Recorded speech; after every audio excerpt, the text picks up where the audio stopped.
Hey everyone, D&D Detective here. So in today's video, we're going to learn the basics about how to go about making your own custom kit in Baldur's Gate Enhanced Edition. What you'll learn here can also be applied to Baldur's Gate 2 Enhanced Edition and Icewind Dale Enhanced Edition. Certain spells do work a bit differently in Icewind Dale though. So, depending on what you're looking to get out of your kit, it may require some tweaking on your part to get your kit to work in both. Also, Planescape Torment doesn't have kits, so this isn't going to apply to that game. For this video, we're going to make a Spore Druid. This is inspired by one of the 5e subclasses. It's a way to get a feel for some of the limitations that exist while covering a few different topics related to making kits. By no means is this going to cover everything to know about making kits, but it covers a lot of the core things, and it is a starting point. Just a quick thing I want to note. Be sure to check out the video description to see links to where you can go to download this mod, as well as other things I've mentioned in the video. By the end of the video, you're going to understand the following: what limitations exist when it comes to making custom kits, and some of the challenges you may encounter when making them, how kits acquire their abilities and spells, how to create and modify spell files to suit your needs, all of course leading to the Spore Druid that you've created. So when making a kit, it's important to remember that the character file only has room for one kit. There are workarounds that typically use dialog files and scripting in order to change your kit or give you the same benefits of a kit behind the scenes. But depending on what you're planning to do, these can get kind of clunky. Making multi-class kits is also an option with a function you'll be learning to use today. But to keep things simple, we're just going to learn how to make a kit for a single class character. Having said that, when making a kit, the first thing you're going to want to do is decide on what class you're going to want to make that kit for.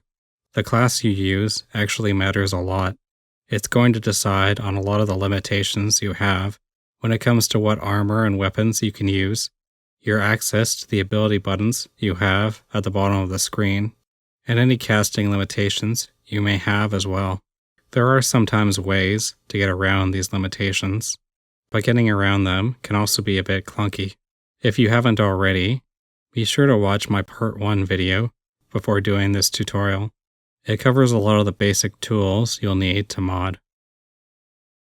Also take a read over this.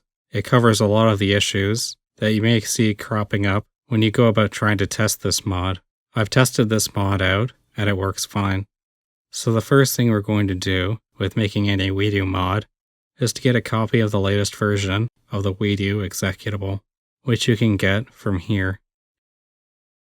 If you happen to have another Weidu-based mod downloaded onto your computer, you can also just copy the exe file of another Weidu mod you have and rename that copy.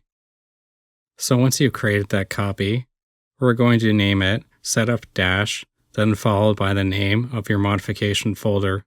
In this case, that's going to be IZkit. So this will be setup-IZkit. Then we're going to make the IZkit folder.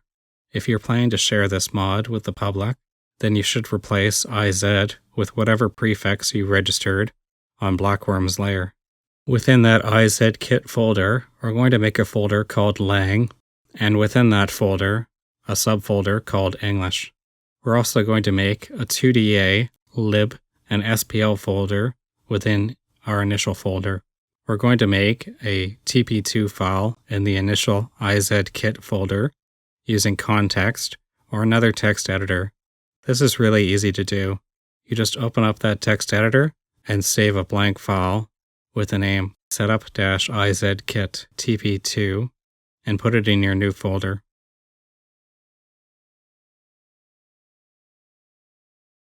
A commenter on one of my earlier videos pointed out that there are a few better options now than context for doing BGEE modding.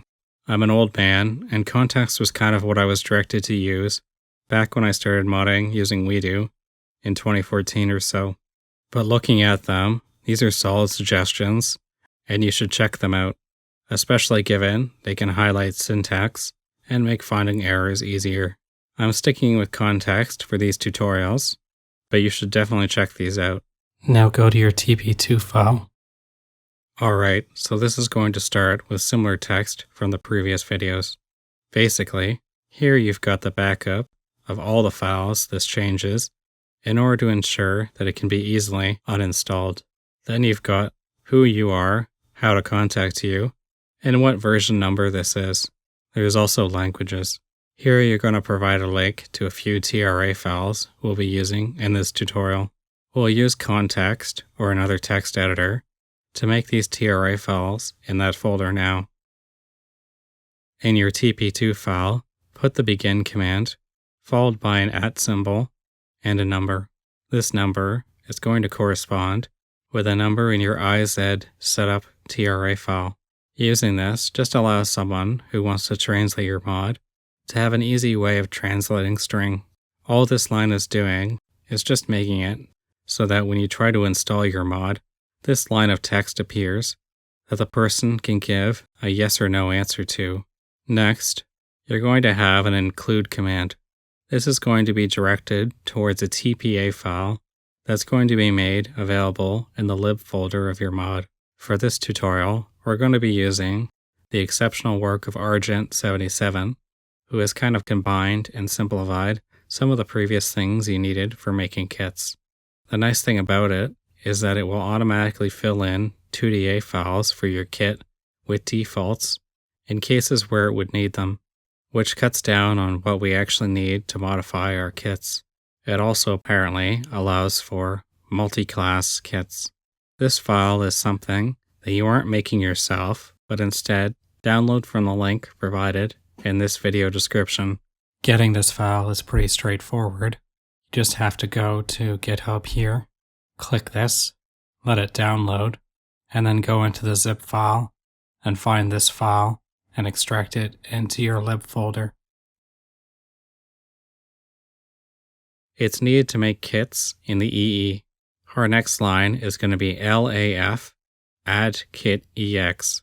LAF is short for Launch Action Function.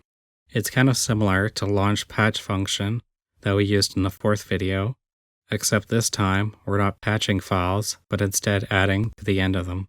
The Add Kit EX function is just going to let us add our kit into all the internal places it needs to be added. Then we've got int var followed by kit class. In our case, kit class is going to be 11 because we're making a druid. You can see the numbers for each class here or online on IESDP. After this, we've got 3 different lines. These numbers are going to be used in our IZspor TRA file. This first one uses some uppercase letters for the kit name. Then this one is lowercase. This final one is the description for our kit. Kit descriptions actually use end dashes in the game, not hyphens. So if you want things to match up, you're going to want to use end dashes. The next line is our biography. If we don't have something here, then it will just use the default text, but this is a way for you to just give that customized touch for your kit, especially in circumstances where maybe your kit doesn't really fit the default biography, or it's a game like Icewind Dale where a biography can add a bit of flavor to the character. While we're here, you actually want to add in these 2 sections about Symbiotic Entity. We're not going to be covering these right now, but we might as well do this now. If you're using context, once you are done, you'll want to save this file, open it up in Notebook, and then save it again using UTF-8 encoding. You will still need to save it in UTF-8 encoding if you're using a different text editor. It's just that context doesn't support this type of encoding. After that, we've got our kit name. IZspor. This kit name is the internal name for our kit. This next line covers the usability flag for our kit. Every class has this identifier, and it's used in order to determine what items the class or kit can use. Typically, this is just going to be the same as the base class.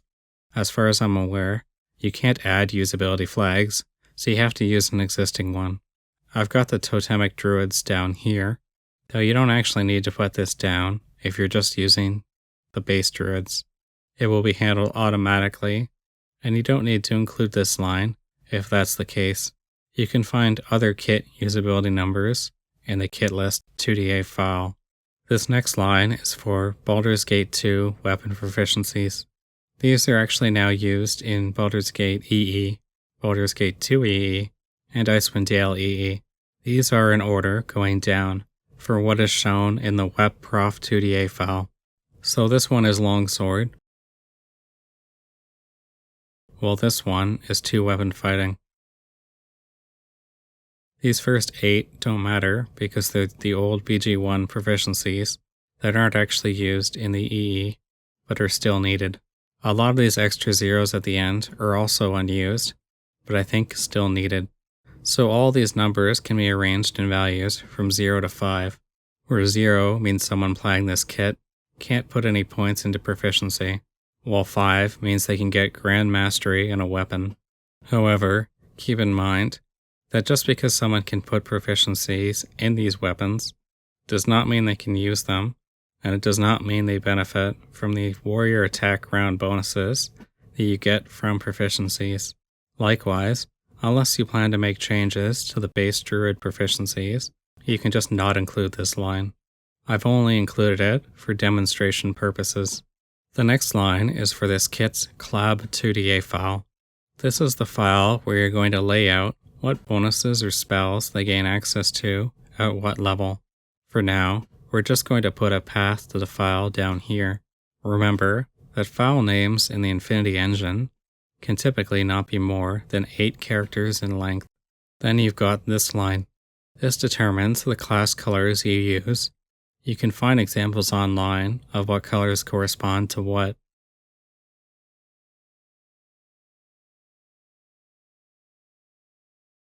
But this first one is for metal colors you are wearing, then minor colors, major colors, leather color, and finally, armor color. Just keep in mind, individual items you wear also have their own colors as well. If you don't include this line, you'll just get the default druid colors. So that rounds out what we're going to be doing here for our kit. So now put an end here. We also want a line in our TP2 file to copy our CLAB file.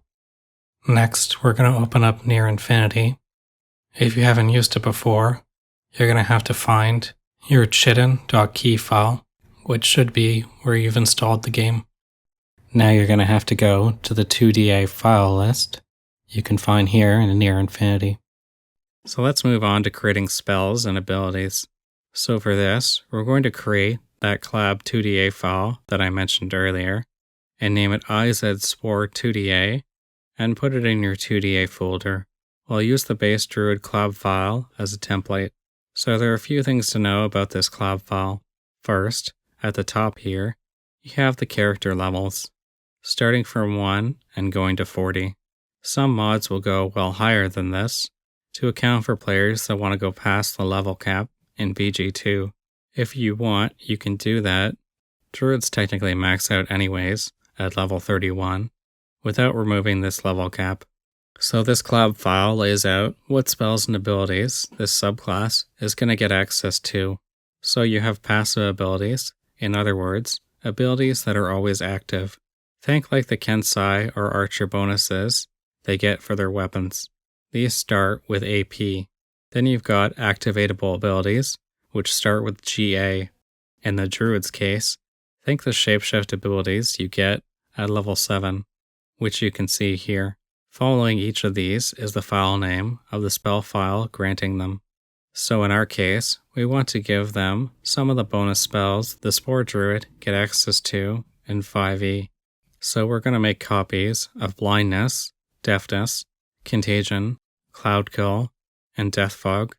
Then we're going to rename them. Then we're going to switch them so they're all priest spells. We can do this in Near Infinity, but we're going to do it using Weidu. First, we're going to copy existing, and then have the new files have a new file name, and be placed in the override folder. You can use Near Infinity to search up the file names for these spells.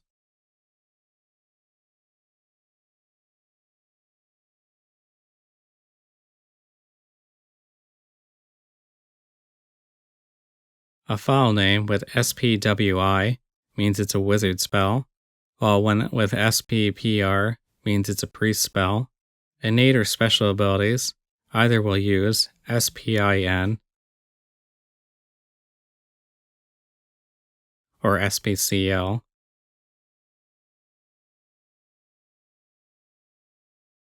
Having said that, since we're modding, we should put our prefix at the start of these instead.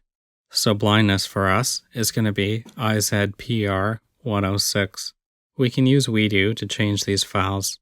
So first thing for that is for us to go to the SPL File Format page of IESDP. This is going to tell you the different offset number you need to put in Weidu.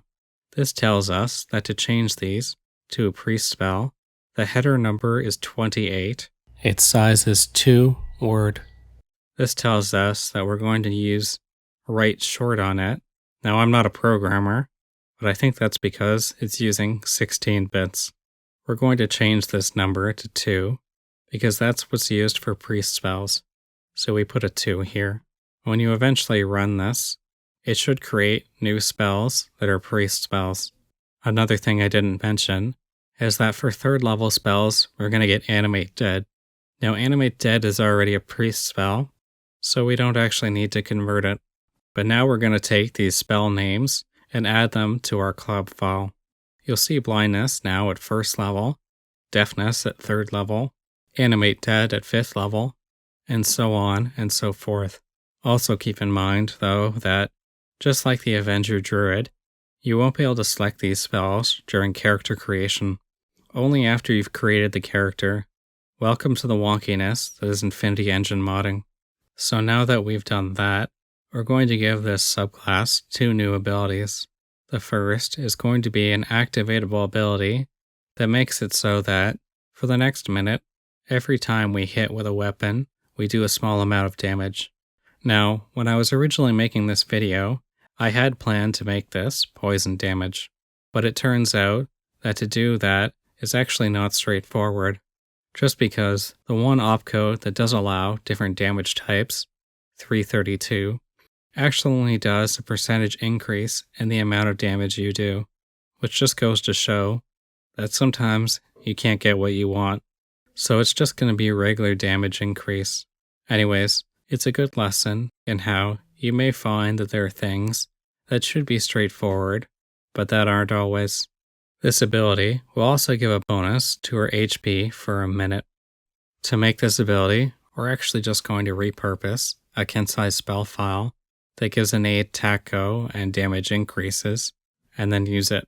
If you look through the CLAB files, you can figure out which one is the kin-size fairly easily, since it's a fighter that gets a regular bonus at certain intervals.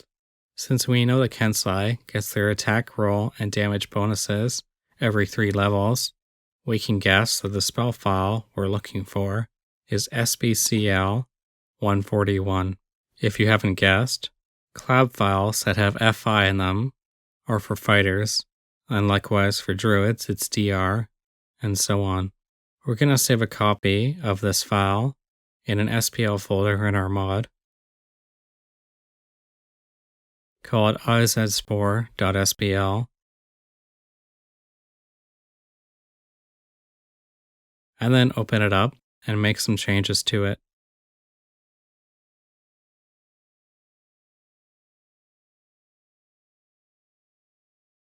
We're going to delete the taco bonus.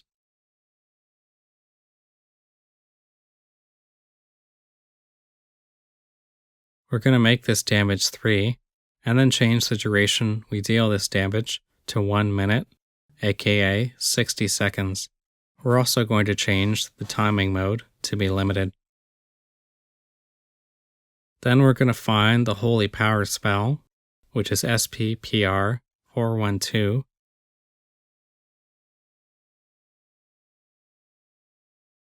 And then copy its change portrait icon and max HP bonus to use for our ability.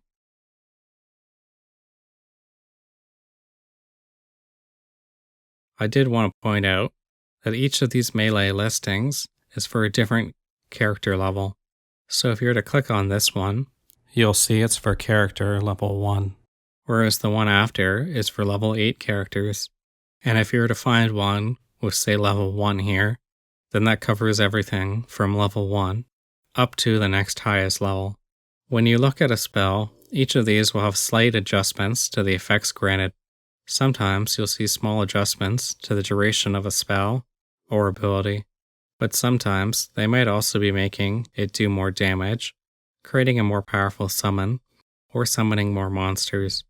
Anyways, we've copied these into our new spell file.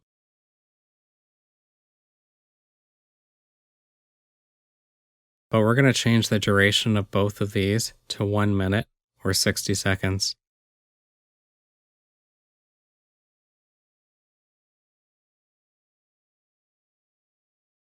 We're going to set the power to 0. You'll see right now this is at 4 for each of these abilities. So this is letting the game know that we're casting it as a level 4 spell. This is more relevant for an offensive spell, since some enemies are immune to spells below a certain spell level, but it's a good thing to learn here. Innate abilities typically use 0 here if they're offensive in nature, and this will let them bypass these immunities. We're going to set this value here at 3, which means that at level 1, while this ability is active, you'll get an extra 3 hit points. We need to give this ability an icon when it's active.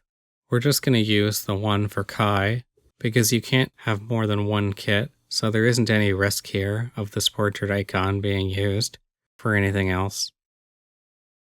While we're here, we're just going to set the projectile to arrow,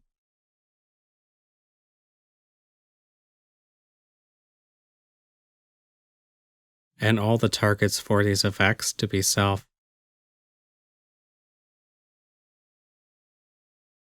Not using the correct projectile or not having the correct target selected are 2 easy ways to find yourself with abilities that aren't working. We're also going to give this ability some kind of a button icon, something that will appear when you look at it in the special abilities. I'm not sure if the ability will work without one, but even if it does, it's just going to look very clunky without an icon.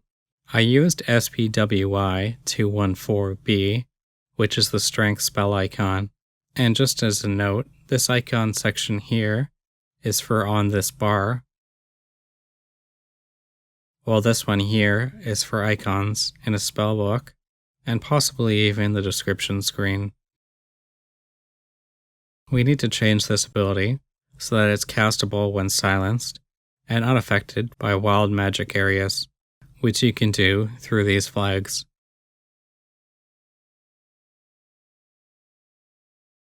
We also want to change all 3 of these so they're not dispelled and they bypass magic resistance.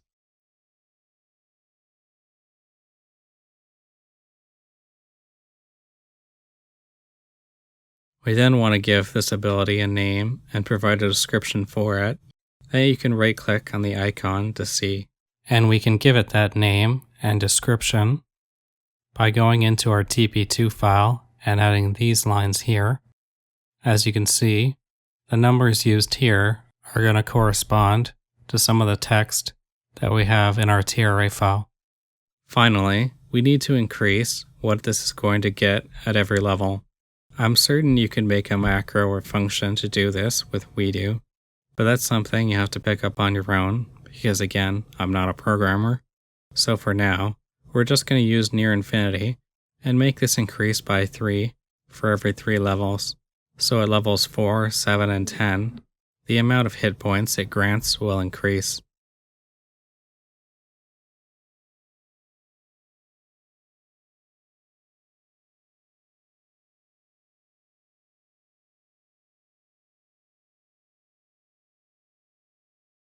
To the point where, by level 10, you'll be getting an extra 12 hit points when you activate this. For this tutorial, I'm just going to go up to level 10.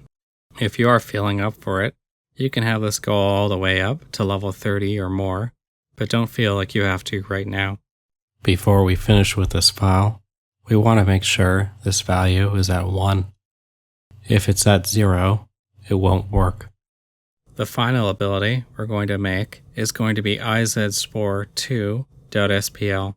This is going to give a passive ability that will give you a -1 bonus to AC and grant you immunity to poison damage and from being poisoned. Admittedly, this is probably not a balanced feature for level 1, but will at least give you an idea of how innate features and immunities work. First things first, we're going to add izspore and izspore2 to our CLAB file at level 1. We're going to make another copy of the Kensai innate ability again, called izspore2.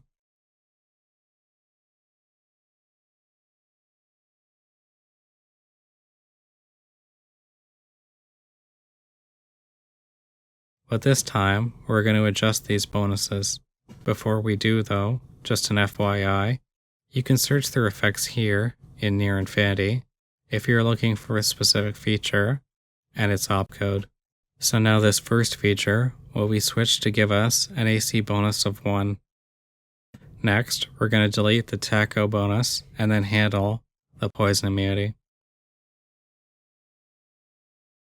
One way to give this bonus is to just search up a scroll of protection from poison.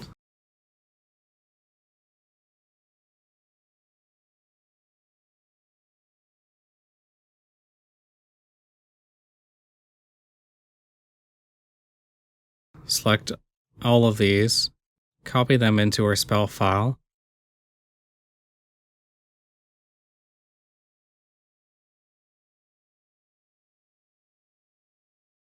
delete some of the effects that aren't needed,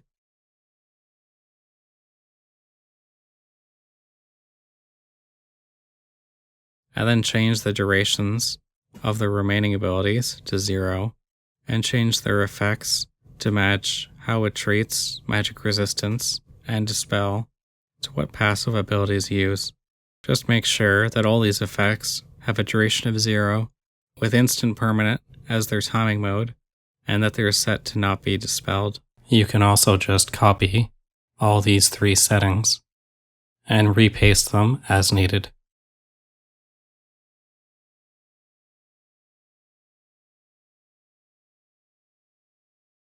So in this case, it's important to remember that poison immunity actually has like 5 parts. You want to be immune to poison damage, which is given by having 100 resistance to poison. You want to be immune to the poison effect. You also want to be immune to the portrait icon from being poisoned. This also includes the bleeding portrait icon. You disable the strings from appearing for being poisoned and for poison. Then finally, you give a portrait icon that states that you have protection from poison. Most poison protections also protect from intoxication as well, and its associated effect and icon, which you can find in the scroll of protection from poison. I'll leave it up to you for whether or not you want to include it, but either way, all of these should have instant permanent for their timing mode, a duration of 0, and are set to not be dispelled. Now we're going to make sure these abilities are copied as part of a line in our TP2 file. So that should be everything. You should be able to now run the EXD and launch the game and find your new kit listed. Alright, that's it for the video.